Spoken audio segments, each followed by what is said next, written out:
குரு பிரம்மா குரு விஷ்ணு குரு தேவோ மகேஸ்வரக குரு சாட்சாத் பரபிரம்மா தஸ்மை ஸ்ரீ குருவே நமக. வணக்கம் நேயர்களே, நான் உங்கள் பரம்பரை ஜோதிடர் திருமதி பிரேமலதா தமிழ்மணி. சிவசக்தி ஜோதிட நிலையம், ஜேடர்பாளையம்.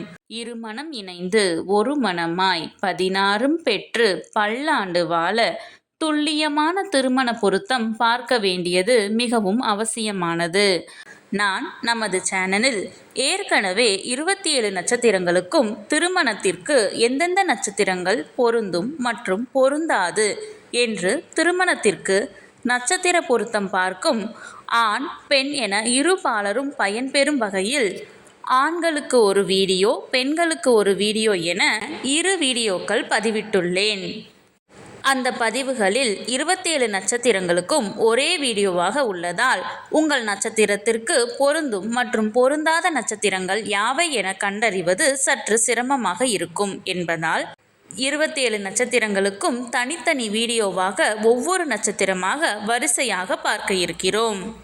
இன்று இந்த வீடியோவில் அஸ்வினி நட்சத்திரத்தில் பிறந்த ஆண்களுக்கு அவர்கள் நட்சத்திரத்திற்கு திருமணம் செய்ய மிகவும் சிறப்பாக பொருந்தும் பெண்ணின் நட்சத்திரங்கள், சுமாராக பொருந்தும் நட்சத்திரங்கள் மற்றும் முற்றிலும் பொருந்தாத நட்சத்திரங்கள் யாவை என்று தெளிவாக காண உள்ளோம். இதுவரை யாரும் சொல்லாத அருமையான மற்றும் மிகவும் தேவையான பதிவு. ஆகவே தவறவிட்டு விடாதீர்கள். மேலும் இந்த வீடியோவின் இடையில் நீங்கள் உங்கள் திருமணத்திற்கு வரன் தேடும் பொழுது உங்களுக்கான வரனை தேர்ந்தெடுக்க ஒரு அற்புதமான டிப்ஸ் ஒன்று கொடுத்திருக்கிறேன். ஆதலால் அந்த டிப்ஸ் என்னவென்று தெரிந்து கொண்டு நீங்களும் பயனடைய வீடியோவை ஸ்கிப் செய்யாமல் கடைசி வரை பார்க்கவும்.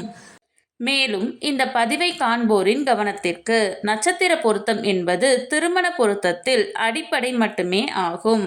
உதாரணமாக, ஒரு ஆணிற்கு வரன் பார்க்கிறீர்கள் என்றால் அந்த ஆணின் நட்சத்திரத்திற்கு ஒரு பெண் ஜாதகரின் நட்சத்திரம் மிகவும் சிறப்பாக பொருந்தியுள்ளது, 10ற்கு 10 பொருத்தமும் கூடி வந்துள்ளது என்றாலும் உடனே திருமணத்தை முடிவு செய்துவிடக் கூடாது. ஆம், இந்த நட்சத்திர பொருத்தம் என்பது திருமண பொருத்தம் பார்க்க இந்த ஜாதகத்தை எடுத்துக்கொள்ளலாமா அல்லது வேண்டாமா என்று முடிவு செய்வதற்குத்தானே தவிர திருமணத்தை முடிவு செய்வதற்கு அல்ல. அவ்வாறு இருவர் ஜாதகத்திலும் நட்சத்திர பொருத்தம் சிறப்பாக அமைந்துள்ளது என்றால் அடுத்து அந்த இரு ஜாதகத்திற்கும் செவ்வாய் தோஷ பொருத்தம், சர்ப்பதோஷ பொருத்தம், களத்திர கிரக பொருத்தம், மற்ற கிரகங்களின் பொருத்தம், தசா சந்திப்பு என அனைத்தையும் சேர்த்து இரு ஜாதகத்தையும் ஒப்பிட்டு பார்த்தே திருமணத்தை முடிவு செய்ய வேண்டும். ஆகவே உங்களுக்கான துல்லியமான திருமண பொருத்தம் பார்க்க ஸ்கிரீனில் தெரியும் மொபைல் நம்பருக்கு வாட்ஸ்அப் மெசேஜ் அல்லது கால் செய்யவும். சிவசக்தி ஜோதிட நிலையம், ஜேடர்பாளையத்தை தொடர்பு கொள்வோருக்கு குறைந்த கட்டணத்தில் நிறைந்த சேவை வழங்கப்படும். சரி, நம் தலைப்பிற்குள் வரலாம். இந்த வீடியோ எதற்காக என்றால், ஆண் பெண் இருவரது நட்சத்திரமே பொருந்தவில்லை என்றால் அந்த ஜாதகத்தை திருமணத்திற்கு எடுத்துக்கொள்ளக்கூடாது. நட்சத்திரங்கள் பொருந்தினால் மட்டுமே நான் முன் கூறிய மற்ற பொருத்தங்களை பார்த்து அவைகள் சிறப்பாக அமைந்தால் திருமணம் செய்ய வேண்டும். ஆகையால் இந்த வீடியோவின் மூலம் உங்கள் நட்சத்திரத்திற்கு மிகவும் சிறப்பாக பொருந்தும் நட்சத்திரங்கள், அதிலும் குறிப்பாக பொருந்தாத நட்சத்திரங்கள் யாவை என தெரிந்து கொள்ளலாம். இது நீங்கள் திருமணத்திற்கு பொருத்தம் பார்க்க ஜாதகத்தை தேர்ந்தெடுக்க உதவியாக இருக்கும். சரி, நம் தலைப்பிற்குள் வரலாம்.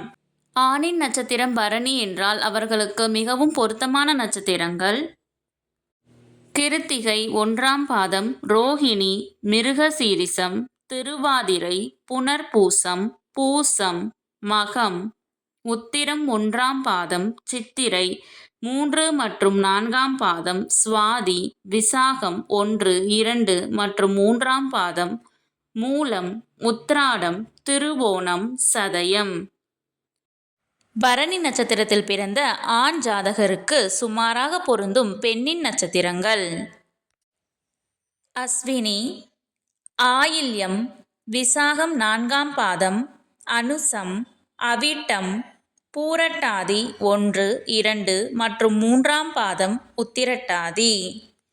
நான் முன்கூட்டியே சொல்லியிருந்தேன் அல்லவா, இந்த வீடியோவின் இடையில் உங்களுக்கு ஒரு டிப்ஸ் தருகிறேன் என்று. அது என்னவென்றால், நீங்கள் திருமணத்திற்காக வரன் தேடும் பொழுது உங்கள் நட்சத்திரத்திற்கு முற்றிலும் பொருந்தாத நட்சத்திரங்களை மட்டும் நினைவில் வைத்துக்கொண்டு பார்த்தால் மிகவும் எளிதாக அந்த நட்சத்திரங்கள் உள்ள ஜாதகங்களை மட்டும் விலக்கிவிட்டு மற்ற ஜாதகங்களை எடுக்க உதவியாக இருக்கும். முற்றிலும் பொருந்தாத நட்சத்திரங்கள் பரணி, கிருத்திகை 2, 3 மற்றும் 4ஆம் பாதம், பூரம், உத்திரம் 2, 3 மற்றும் 4ஆம் பாதம், சித்திரை 1 மற்றும் 2ஆம் பாதம், கேட்டை, பூராடம், பூரட்டாதி 4ஆம் பாதம், ரேவதி. இந்த பதிவு உங்களுக்கு மிகவும் பயனுள்ளதாக அமைந்திருக்கும். இந்த வீடியோவிற்கு ஒரு லைக் செய்துவிட்டு உங்களின் உறவினர் மற்றும் நண்பர்களுக்கு ஷேர் செய்யவும். மறக்காமல் எமது சேனலை சப்ஸ்கிரைப் செய்யவும். நன்றி. கடவுளின் அருளால் அனைத்தும் நன்மையாகவே அமைய சிவசக்தி ஜோதிட நிலையத்தின் வாழ்த்துகள். சுபம்.